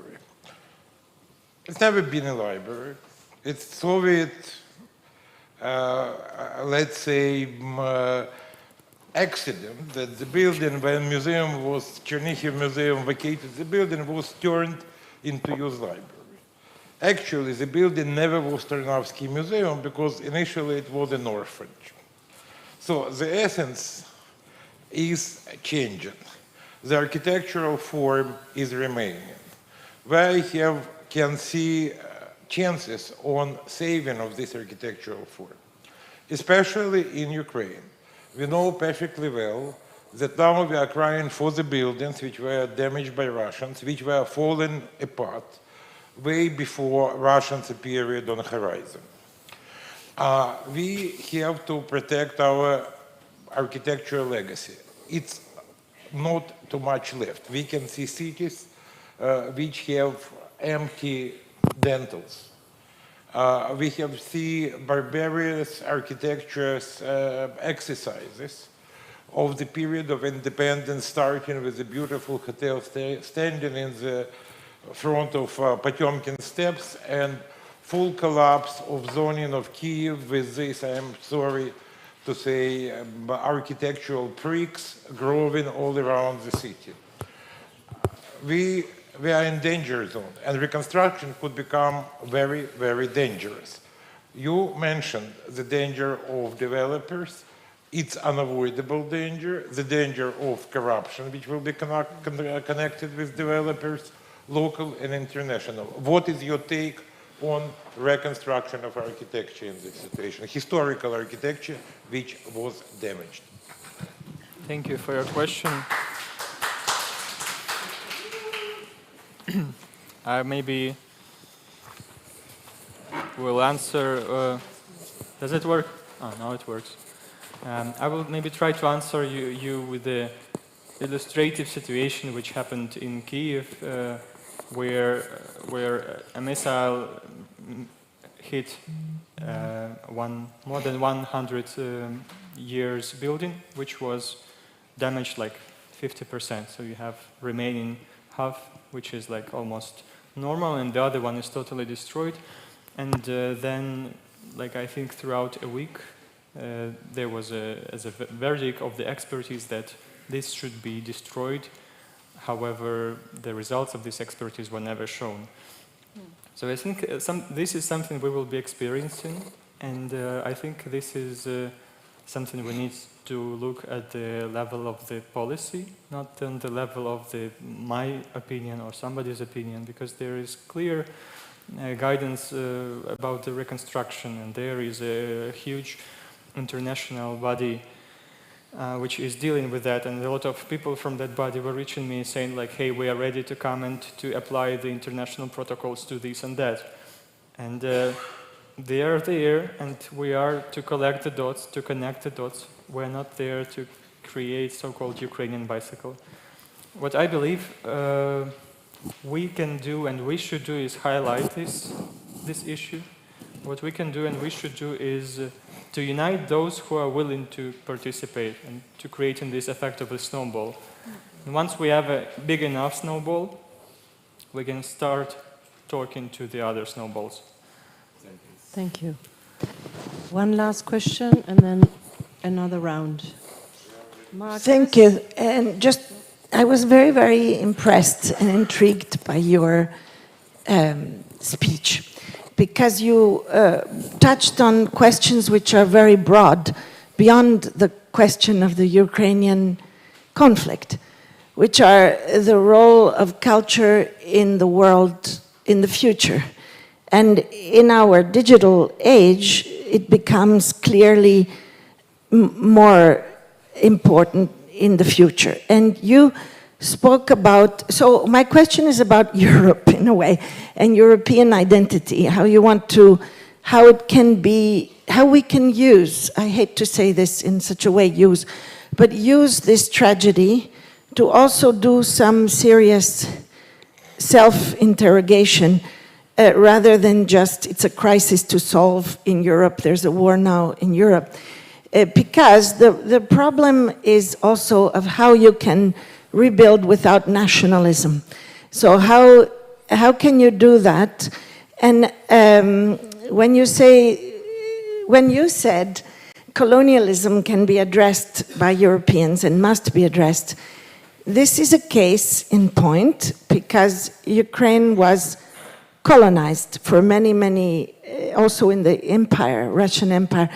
There were movements for a long time to eradicate the multicultural nature of that place. And that place, therefore, can also be a laboratory for the one thing that Europe has, which others don't have, which is that its identity is based on a plurality, as opposed to on a singular identity. It's neither French nor German and so on. And Ukraine was particularly like that. It was a country of Poles and Moldavs and people from all over. It was a boundary cross zone, many languages and so on. So this is the main kind of question and issue. And connected to this is, what about the fragility of Europe now? In the sense that, let's say that what happens in Italy happens in France and happens in Germany. What happens? We are now seeing a cultural shift. There is no real difference in terms of economic policies, but we see very quickly new nominations in museums and in cultural institutions with a repeat of a certain idea of identity connected with ancient Rome, for example, ancient Rome. It's very important again. And therefore, so what happens to the whole Ukrainian rebuilding if Europe is not exactly as it is now in a few years, but it is run by certain ideologies that don't have the idea that Europe is plurality, but have the idea of nation states? Thank you. I think this is a very good bridge to the last comments of our dear speakers. Because of time, I think we could have at least an hour of conversation. I think it's great to have this between. we are facing each other. She wants the answer. Yes, that's why I think, and that would be the point. It's the European dimension again. I mentioned at the beginning, this is a European panel. It's not about individual responses, it's how we can come to one joint vision, about one joint action, and how in this case, when we mention the European cultural deal for Ukraine, it's about bringing these different forces together in a European spirit. How would you pick up one element that you think is an absolute cornerstone of such a call for a European cultural deal? What would that response be? And I would start with you, Jana. I don't think that it can be one and only component no, but that you have will to choose. solve anything. But yeah, I do believe that some foundations, let's say, but behind any foundation there are people, there are leadership of these foundations. They should unite and to elaborate a joint program towards Ukraine. Because again, what I witnessed now is that each foundation is launching and implementing their own, let's say, actions towards different Ukrainian cultural players. So in order, I think, to achieve the synergy effect, somebody should unite, sit together like Philea or different associations and to talk and to agree on, and the key is long-term commitment, because 1 year program is good, but it won't help, because I witness awful ruination and damage of crucial infrastructure in Ukraine. So the scope of efforts of our colleagues should be very solid and big. So yeah, I call for commitment and joint program, maybe new institutions that will manage this, because it's daily work. So about strategic collaboration of philanthropy, also in the long term. Yeah, so it's not just about Alexander projects. Said, he needs institutional partnerships, but again, what institutions? Who are these partners? How they will help Alexander's project, and how they will help other projects, as Tatiana asks. So in order to avoid this mess, as starts already as a snowball, as soon as possible we should identify key organizations that see Ukraine as the geography where they want to put their efforts. For example, for Erste Foundation, Ukraine started to be a priority after the February 24th. The bank left Ukraine in 2012.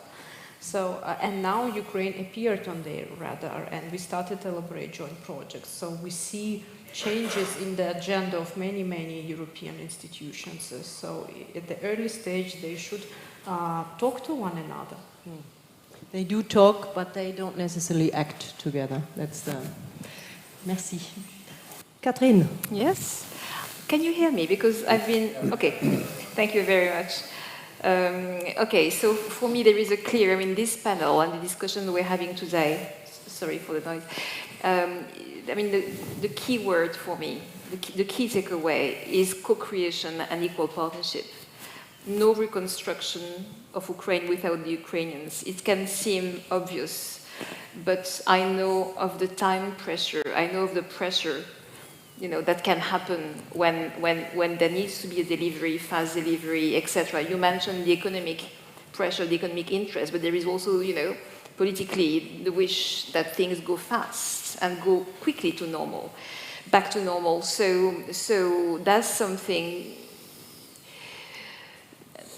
what you've been pleading for today, going beyond silos, multidisciplinary approach, bottom-up, equal partnership, this is the way it should go, but it requires more time. It is more complicated than, sitting, being isolated and deciding. So it's definitely the way to go, but it will be important to resist the time pressure.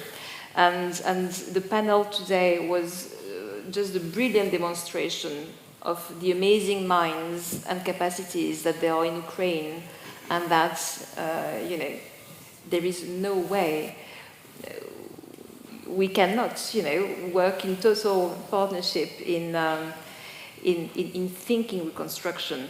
So just coming to culture, we've done, we had a meeting in Warsaw with 21 representatives of the Ukrainian cultural sector to try and understand their needs and see what direction to go. So speaking just about culture, all the grants we're giving for Creatives Europe, there will always be for one Ukrainian partner as a requirement in the project. So that's one way to build this equal partnership, but we really have to anchor that principle, I would say.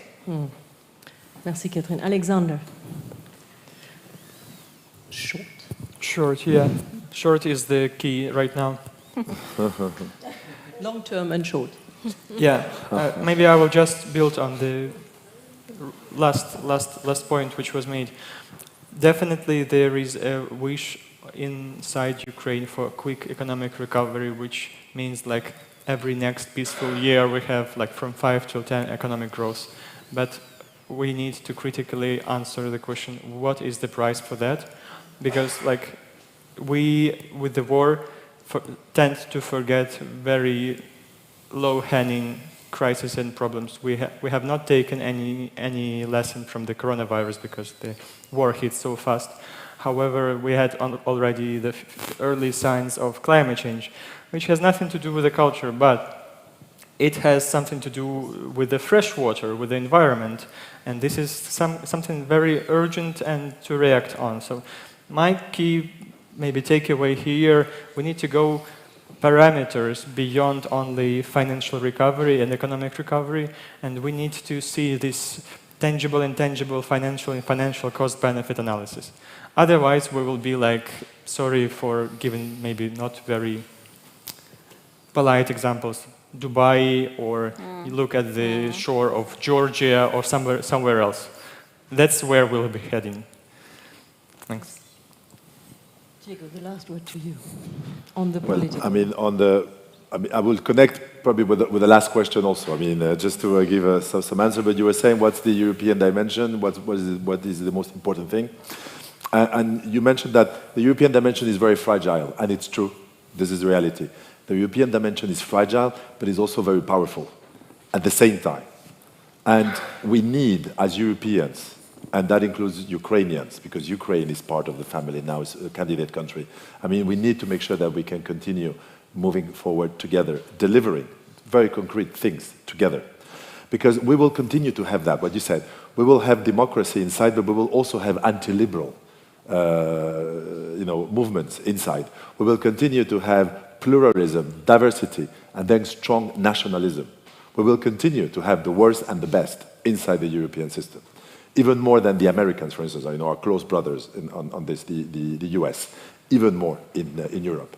But we need to stay focused, and we need to be less naive and to defend our interests and to make sure that we move forward, being stronger and projecting our interests, but our values as well, because we're capable of doing that.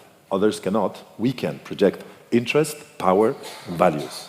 And we have to do it in a very intentional way as Europeans.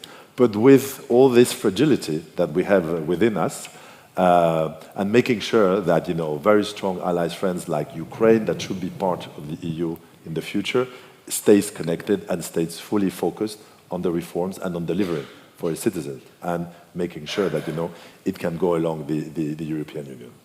But it will be difficult, and we will be challenged. And this, for the young people here, we're going to be challenged constantly.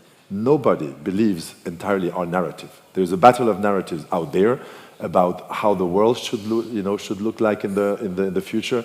In the past, we were very able to say, listen, this is how we want democracy, we want a Western liberal world for the future. That is not the only narrative, and this is not the only project out there, so we need to have that into account. Thank you very much to all our panelists, to our public, our publicum, our public, to Francesca, also again from our side. It has been a very insightful, I think, panel. And thank you very much for your generosity, also your generosity for sharing. And I really hope that we are here together, that all of us we can have a takeaway in the way that what are you, in your position, able to do to contribute to this vision of a united Ukraine in a united Europe. And this is not empty words. I really hope that you can take something of this with you and say, what can I do to help that? Thank you very much. Thank you. It has been great being with you.